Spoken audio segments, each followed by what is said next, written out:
नमस्कार, मैं हूं आपके साथ पलक शर्मा। आइए नजर डालते हैं फटाफट खबरों की ओर। यूपी में समाजवादी पार्टी को झटका लगा है। गोसाईगंज से विधायक अभय सिंह अपने पिता भगवान बख्श सिंह व पत्नी सरिता सिंह सहित भाजपा में शामिल हो गए। उन्हें उप मुख्यमंत्री ब्रजेश पाठक ने पार्टी की सदस्यता दिलाई। अभय सिंह राज्यसभा चुनाव में भी भाजपा के पक्ष में मतदान किया था। निषाद पार्टी के राष्ट्रीय अध्यक्ष व कैबिनेट मंत्री संजय निषाद पर रविवार की देर रात मगहर के मोहम्मदपुर कठार में आयोजित शादी समारोह में कुछ लोगों ने हमला कर दिया। मंत्री के पीएसओ की तहरीर पर पुलिस ने ग्राम प्रधान समेत 7 नामजद अभियुक्तों पर केस दर्ज कर लिया है। 4 आरोपियों की पुलिस ने गिरफ्तार कर लिया है।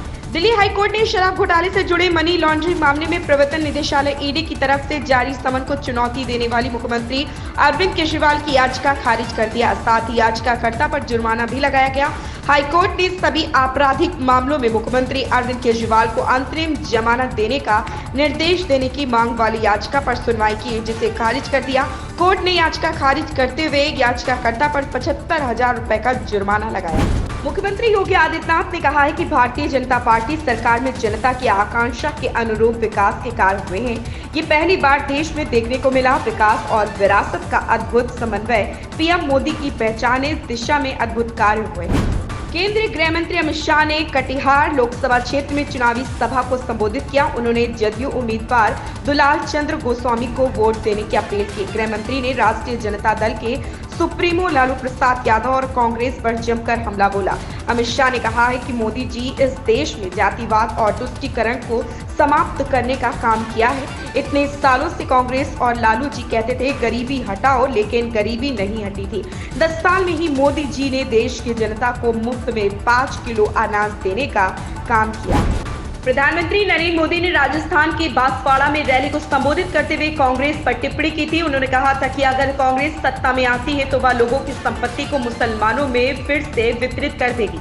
पीएम मोदी के इस बयान को शिवसेना नेता संजय राउत ने निराशाजनक बताया। इस दौरान उन्होंने दावा किया कि प्रधानमंत्री को चुनाव हारने का डर है, इसलिए वे ऐसी भाषा का इस्तेमाल कर रहे हैं। अगर आप भी क्रेडिट कार्ड के जरिए मकान या दुकान का किराया, सोसाइटी शुल्क, ट्यूशन फीस, वेंडर शुल्क आदि का भुगतान करते हैं तो आपकी मुश्किलें अब बढ़ने वाली हैं। आरबीआई के इस नए भुगतान पर आपत्ति जताने के बाद से क्रेडिट कार्ड के जरिए किए जाने वाले कुछ भुगतान पर प्रतिबंध लगा दिया गया।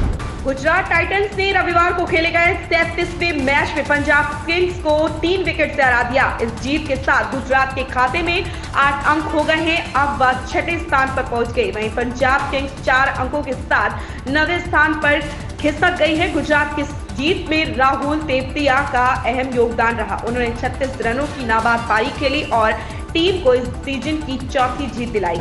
कांग्रेस ने सोमवार को प्रधानमंत्री नरेंद्र मोदी पर जहरीली भाषा का इस्तेमाल करने का आरोप लगाया। वायनाड से सांसद राहुल गांधी ने आरोप लगाया कि पीएम मोदी के पास वास्तविक मुद्दों से ध्यान भटकाने के लिए कई रणनीतियां। उन्होंने प्रधानमंत्री पर निशाना साधते हुए कहा कि झूठ के कारोबार का अंत अब निकट है। कांग्रेस सांसद राहुल गांधी ने देश में बढ़ती महंगाई और बेरोजगारी के लिए पीएम मोदी को घेरा है।